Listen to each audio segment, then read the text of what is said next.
In my last video, I said something about dollar watches and how I was going to do crystal hunting for them, or crystal making, or whatever the heck that'll be. And that, of course, is all still on the table.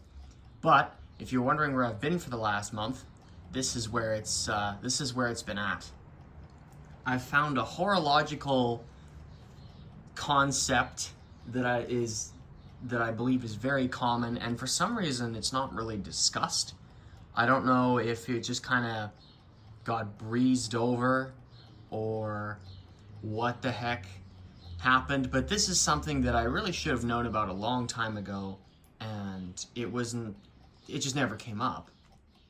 So let's get into it. Let's get into it, shall we? We're looking at a 2016 Cosmo alarm clock. Of course, in this case, the brand name means nothing. This is mechanical, and it's got what Pin Palette 20 and myself call the chocolate bar movement. This movement was around, I think, Dougal, aka Pin Palette 20. He was looking around online, and I think he said this goes back to around 1931, this type of movement. And it's still in production today. You can still buy these brand new. And this is a fairly new example of one. It's only 9 years old. Now, when I got into servicing all this stuff, the run-of-the-mill, you take it apart, clean it, put it back together, oil it, be done with it. And then hopefully it runs, and if anything else goes wrong, you fix it from there. That last part of that could not be more true. With clocks in general, the pivots and the bushings that the pivots are in need to be smooth. And if they are not, they will shred themselves into pieces. Now, I don't know if this was something that it was like just a dumb concept in my own mind or whatever. But after servicing movements, I had no concept of what color oil was supposed to be. This may sound really dumb, but okay, your oil is clear, or maybe in the case of Liberty oil, it's a greenish tint, or if you're using Mobius, it's red or blue, or, there's all kinds of different colors. And then when you put it in the movement, when you apply it to the pivots, then it'll just be, maybe if it's red or blue, it won't stay red or blue, but it'll be it'll be a relatively bright color. Maybe it'll be clear or something like that. Maybe it'll even, retain its red or blue or whatever. But it's not supposed to be black in any case. No oil is black as far as I know. Maybe dark brown, depending on what you're using, but not black. And that's exactly what's happened over here. Why has that happened over here? Well, because this thing is shredding itself as it's running. What also makes this worse is this is made of aluminum, but we'll get to that. Something over here, and this is a serviced movement, by the way. I worked on this last year, and we're already having issues. You can see where it's not having issues, and then you can see where it is having issues. I just worked on this, and the oil has turned, that's not even dirt. I guess it is dirt. It's the plate. That is parts of the plate getting mixed in with the oil, or it's parts of the pivot, but probably parts of the plate, though, if I had to guess. The pivots in this clock are made of steel. This thing is made of aluminum. This is not a steel plate. That is aluminum mixed with the oil, which is turning it black. And that pivot, actually, I can see it's even, I don't know if you can see that, but right where my pen is, the bushing hole is actually getting shredded. That needs to be rebushed.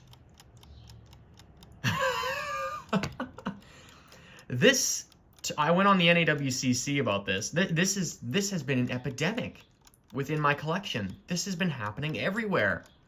And it even got to the point where I decided, okay, I'm gonna cough up the cash, forget ZEP 505. I'm gonna use Zenith clock, ultrasonic clock cleaning solution and rinse. The thing that I, in 2019 or whatever, said I'd never buy, or, oh, it's too expensive, I'll make my own.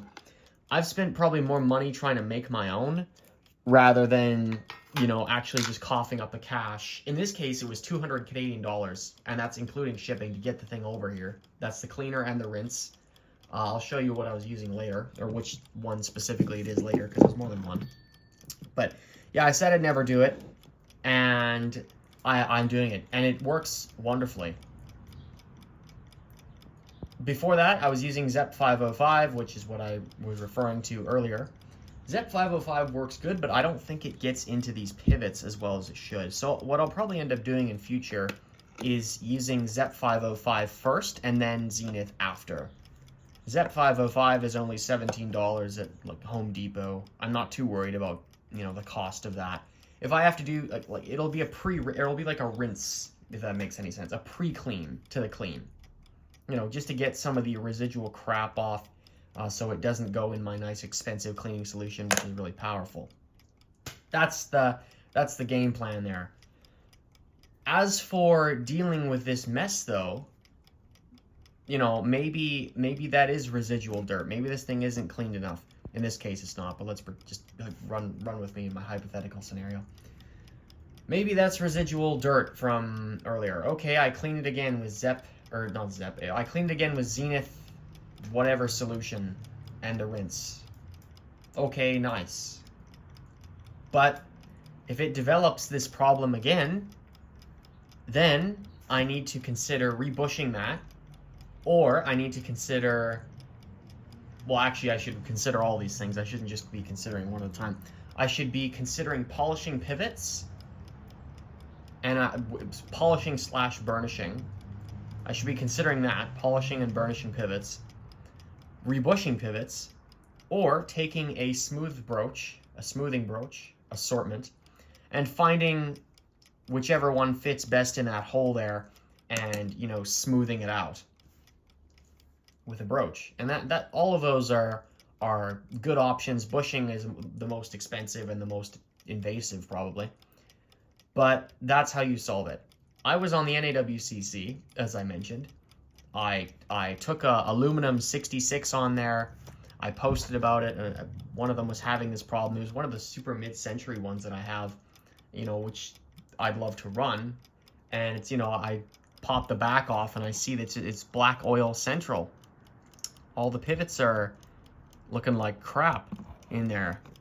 And the NAWCC has affectionately called this term pivot poop. So that's exactly what, well, I'm going to call it pivot crap because I'm going with that. I don't want to use poop.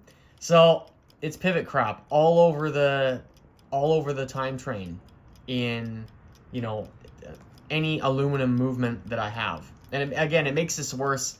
Guys will probably laugh me out of the forum because I'm bringing aluminum movements to the table, and you know, this is not high budget horology here. This is like the lowest of the low.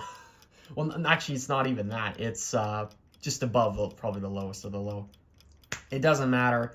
They're all clocks. They're all mechanical. It really doesn't matter. You can still apply all the principles. What am I getting at? This is seeming like a long-winded tangent, isn't it? The point is, I have spent the last month realizing this concept exists, realizing that I need to do something about it, and then actually doing something about it. I have made my own carbide steel pivot burnisher. I've tested it out. It works wonderfully. And there's a wonderful document written by, I can't remember his first name, but his last name is LaBounty. I'll link it in the description. It'll tell you all you need to know about polishing pivots and burnishing pivots and smoothing broaches and all that fun and games. It's all there. It's all in that PDF file. Wonderful PDF file. I seriously recommend you read it.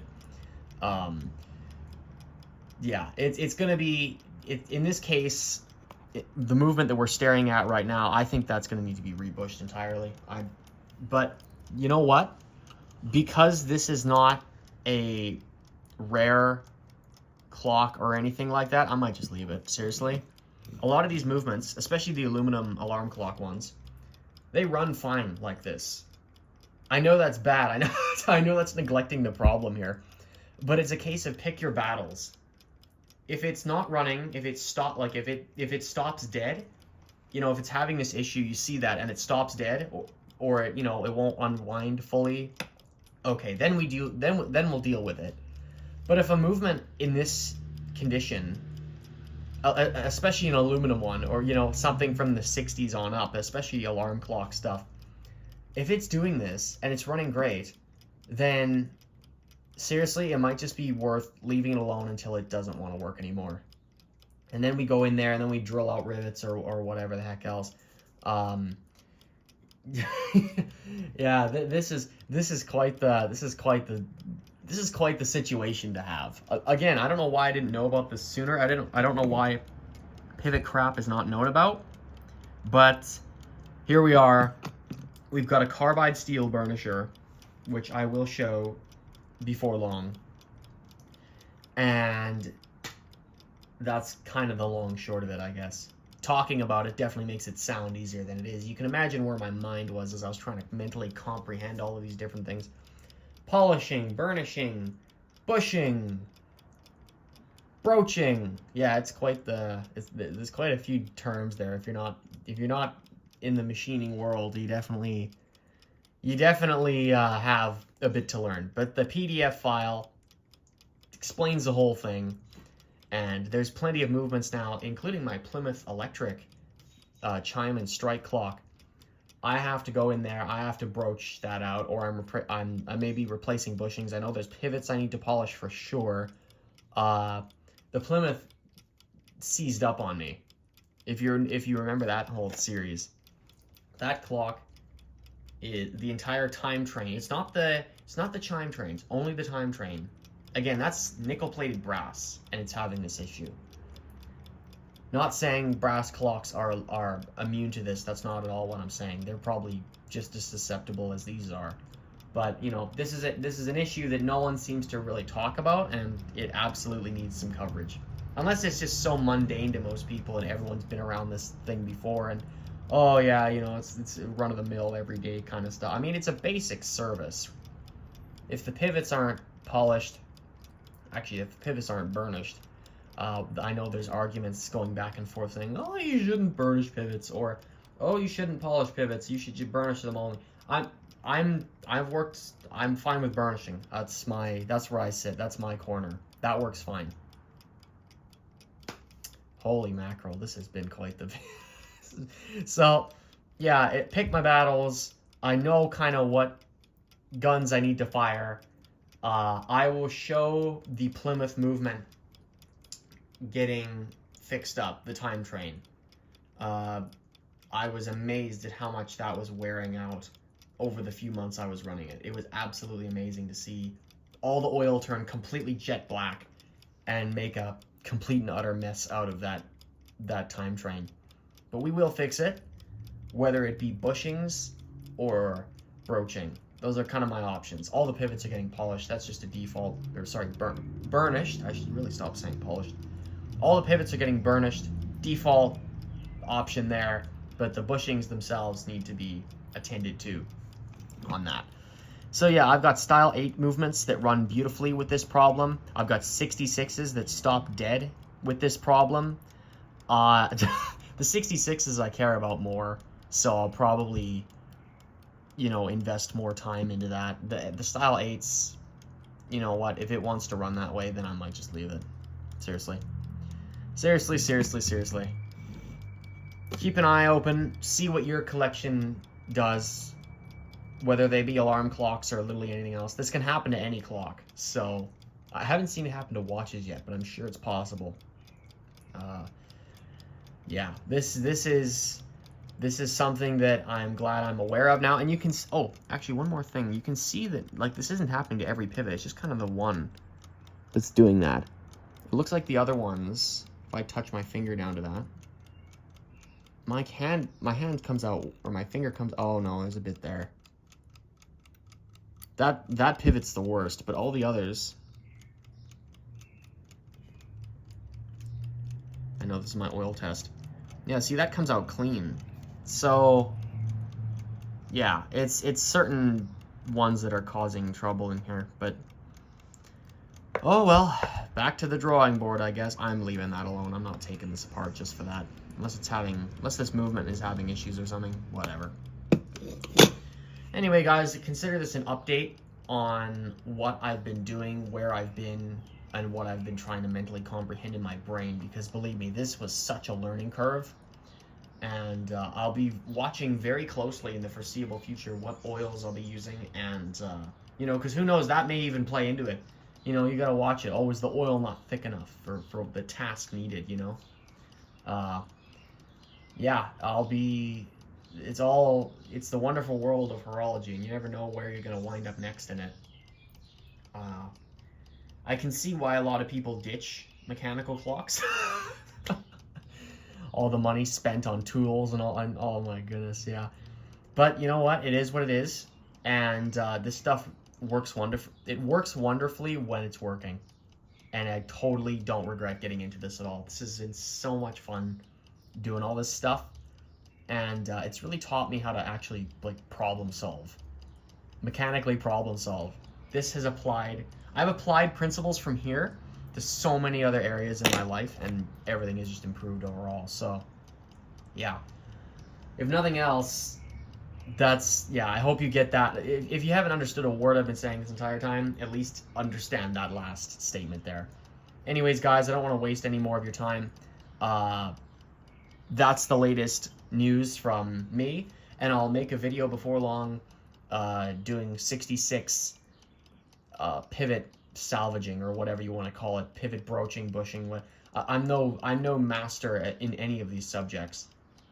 I'm just learning myself here, but the carbide steel pivot burnisher seems to work well. Pivots just gleam when they've been run on that. So again, look in the description, find the PDF, check it out yourself, and from there, I think you'll definitely receive an education in this subject. Remember this. Do not forget it. You may need it. You may need this information someday.